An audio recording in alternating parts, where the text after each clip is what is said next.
Welcome back to ASD, A New Perspective, the podcast show where we help you understand what is going on in the mind of your child, and we encourage you that growth for your child is possible. I'm Kat Lee, and in this podcast, Dr. Gutstein talks to us about remediation. You know, the idea that we can remediate these things is still very radical in the autism world. No one, as I said, I haven't found one paper written, and I've basically read everything that talks about the potential for remediation of these areas, of neural remediation, of psychosocial remediation. Not one. It's all about, can we teach people other ways of functioning, or just neglecting it completely, and not even thinking about it. So again, it's back to that idea of people who choose other paths often really don't understand this autism from the way we're understanding it and the way I think modern researchers are understanding it, although some are. There's just been a couple of articles lately that are they're not using the word remediation, but starting to address the issue of, do we have to accept this as the end point? Are these intervention programs really, do we have to accept the fact that they're just working on compensation, or they just don't know what they're working on? They don't know what their end point is. One of the things I will say to you when you talk about RDI is, I talk about remediation rather than RDI first. I'm saying, look, before we worry about names like RDI, QBZ, let's think about what you would like to be able to do. What's your goal in seeking intervention here? And I go back to this, which is, here's what happens when people don't have the benefit of this mind-guiding relationship, right? Their brain does not develop in a way that allows them to function in the real complex dynamic world, right? The mind-guiding relationship is what allows that to happen. You're going to be able to have a mind-guiding relationship with each other. If you don't have it, what can we expect to happen for this child? How are they going to learn to use their mind? Who is going to help them learn to use their mind to be able to conduct mental time traveling, to be able to think about alternatives, to be able to look at multiple points of view and perspectives, to be able to do that sort of online monitoring, updating, functioning, adapting? Where are they going to learn that, right? And I would ask people I would have questions that I would ask people when they're seeking intervention, which is, before we talk about how important are these things for you?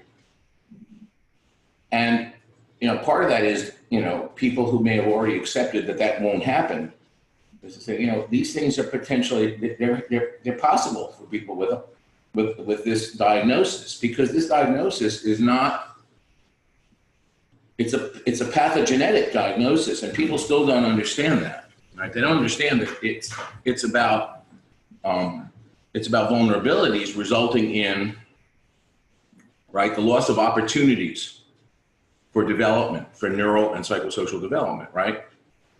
They don't understand that, right? And so therefore, yes, and there could be other things. It could be brain damage and epilepsy and all kinds but we're not talking about that. We're talking about autism now. Autism is a pathogenic disorder, and the research is very clear on that. Because in 6 months, you can't tell the kids apart. At least the researchers can't. I may be able to, they can't. But in terms of any major developmental issues, you can't tell them apart from who's not going to be autistic. But by 18 months, you can. Pretty much, almost everyone, 24 months certainly. And what you see in that second year is a detachment from the relationship, is the lack of parents to be able to develop a mind-guiding relationship. It's very clearly documented, right? And that continues on. It doesn't get any better, it gets worse, right? And so what you have to think about then is, if you've got families, they have to understand what autism is before you talk about treatment. People throw treatments at them without explaining what the disorder is. So I go back to that, which is, what do you think this is, right? Well, every parent would want the same thing for their autistic child as they do for their child who doesn't have autism or any other child, right? We want them to be able to function in the world and be successful in the world. Well, what do you need to be successful in the world? You need dynamic intelligence. You need the ability to, right, to learn from your past experience, to project yourself into the future, right? To conduct self-dialogues with yourself, to be able to create, look at things from multiple different ways, to be able to shift, be mentally flexible, right? You need mental flexibility and to shift sets when what you're doing is no longer working. You need to know when to step back and reflect on what's happening. You need to know how to make plans, knowing that you're going to have to adapt them and change them, right? You need to learn how to make sense of things that don't make sense. We call it sense making. You need to be able to develop the ability when things are confusing to you or they didn't work out the way you expected, to try to make sense of those things so that you can learn from them. You need to be able to have situational awareness. You need to be able to understand, develop a mental archive of situations so that you can match new situations that have partial matches to the situations that you've already experienced, right? So that you say, aha, that's similar enough. I don't have to approach every situation as if it's the first time, right? So you need to have situational awareness, right? So these are things that, if your child is going to be having a life, right, and that's what I think we have to be able to explain to them, right? Which is, if you're going to have a life, then this is what has to occur, right? Everybody agrees on that this is what people need to be able to function in the world.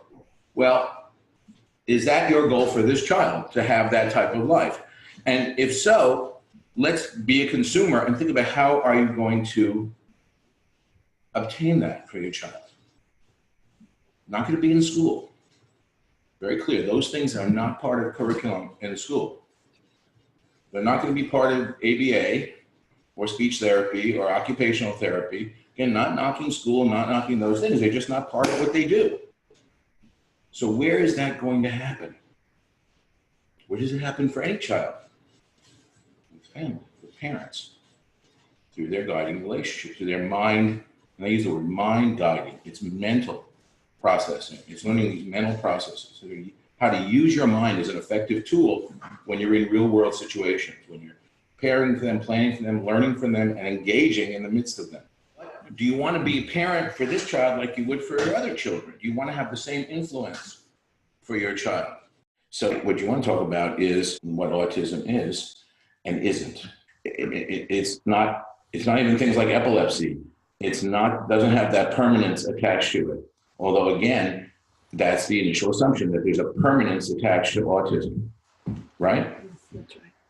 And what there's a permanence attached to is everybody has some vulnerabilities, and clearly there are some permanences, there's some organismic limitations that we all have in our genes and our, in our upbringing. There are some things. I'm not suggesting that everybody, can be, a quarterback for a football team or baseball, championship dancer or in the Olympics or an opera singer.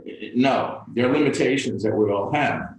But autism doesn't address that.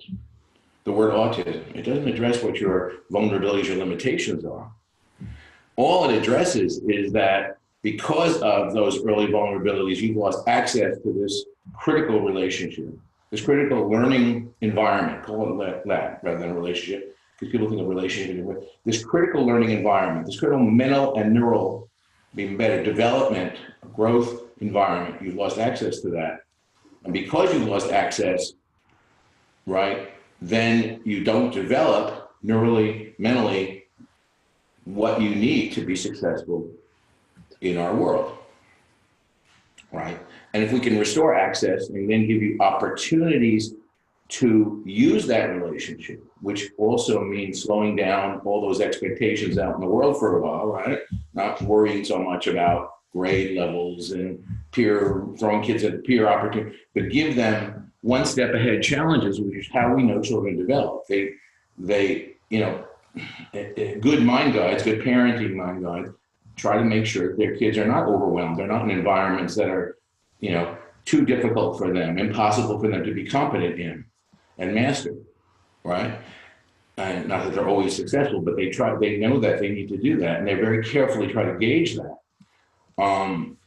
And if we give them that opportunity, if we establish a relationship and then give them the chance to be competent and challenged in environments that are just a little bit ahead, then remediation is certainly possible, isn't it? And thanks for joining us for ASD, A New Perspective, the podcast show where we help you understand what is going on in the mind of your child. And we encourage you that growth for your child is possible. I'm Kat Lee. See you next time.